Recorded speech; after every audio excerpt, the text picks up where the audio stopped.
Okay, chapter 8, Ancient Greece. This is section 1, so it's 8.1, Geography in Early Greeks.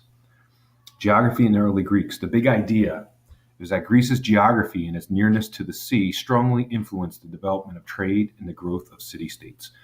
And if you remember from yesterday doing your map activity, you should know a little bit about Greece's geography. Main ideas: geography helped shape early Greek civilization. Trading cultures developed in the Minoan and Mycenaean civilizations, and the Greeks created city states for protection and security. And those city states are kind of just the same type of concept that they had in Mesopotamia. That they did that to protect themselves and be secure from invaders. Geography helped shape early Greek civilizations. So, as you probably already know, mountains cover much of Greece. So, contact with other villages was difficult. When you have mountains in between you, it's not very easy to go from one place to another. People created their own governments and ways of life. Remember, that's culture. And people settled in the flat areas along the coast and in river valleys. Because travel was so difficult inland, Greeks turned to the seas on all sides. They became skilled shipbuilders and sailors. The sea became a source of food as well as a way of trading with other communities. They also exchanged ideas with other cultures. So, based on their geography, that kind of shaped what they could do because they were so mountainous and they were kind of isolated. They had to use a lot of sea travel, and they became kind of independent, had their own governments and ways of life because they were so separated. Here you see a picture. Greece is a land of rugged mountains, rocky coastlines, and beautiful islands. The trees you see are olive trees. Olives were grown by the early Greeks for food and oil. And you can see how the land is. You can see the rocky, mountainous land. Here's a physical map. Okay, physical map shows elevation. So you can see that there's all types of different elevations in Greece. And you see all these islands, all these peninsulas that stick out into the water. So it's a pretty diverse land. Trading cultures developed in the Minoan and Mycenaean civilizations. The Minoans, they spent much of their time at sea trading in the Mediterranean Sea. Ships carried goods such as wood, olive oil, and pottery all around the eastern Mediterranean. They became the victims of a huge volcano that erupted north of Crete, which is that main island. And they were not considered to be Greek since they did not speak Greek. The Mycenaeans were the first people to be considered Greek, and obviously because they spoke Greek. They lived inland and built fortresses. They were more violent in their trade. They took over Crete and became the major traders in the eastern Mediterranean.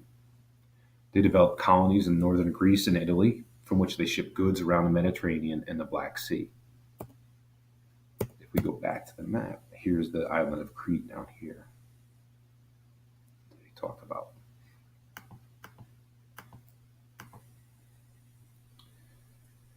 Okay, early trading cultures, the Minoans and Mycenaeans were expert shipbuilders and seafarers. They sailed throughout the eastern Mediterranean to trade.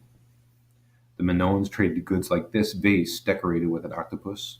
Trade made the Minoans rich enough to build magnificent buildings. These are the ruins of a great palace in the Minoan city of Knossos on the island of Crete.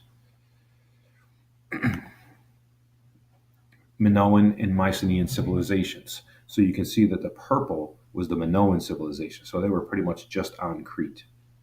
However, the Mycenaean civilization is this whole purple outline. So you can see they took over Crete, but they also had a lot of land here in Greece and in many other islands. So after the Minoan civilization declined, the Mycenaeans became the major traders in the eastern Mediterranean. This beautiful gold mask was found in a tomb in Mycenae. Main idea 3. The Greeks created city-states for protection and security. During the Dark Ages, the Greeks started joining together in small groups for protection. These groups set up independent city-states. The Greek word for city-state is polis. The creation of city-states marks the beginning of Greece's classical age. an age marked by great achievements. So a lot of great things that they did. This you'll watch on your own within the folder on Schoology. Life in a city state. A city state was usually built around a strong fortress on top of a high hill called an acropolis. The town around the acropolis was surrounded by walls for protection. People no longer had to fear raiders. Life in a city focused on the marketplace or the agora, and the city state became the foundation for Greek civilization and gave the Greeks an identity. So they built a strong fortress on top of a high hill called an acropolis.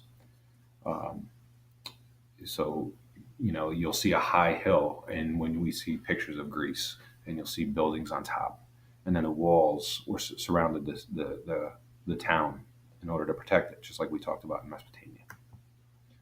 City states and colonization. Life in Greece became more settled, and people agreed that the Greeks should establish colonies. Before long, groups from city states around Greece began setting up colonies in distant lands. They spread all over the Mediterranean and the Black Sea. Patterns of trade. Although the colonies were independent, they often traded with city states on the mainland. Trade made the city states much richer, as you can imagine, and soon the Greeks had become the greatest traders in the whole Aegean region. That is the end of that, so you'll now go on and take care of the activities on Schoology.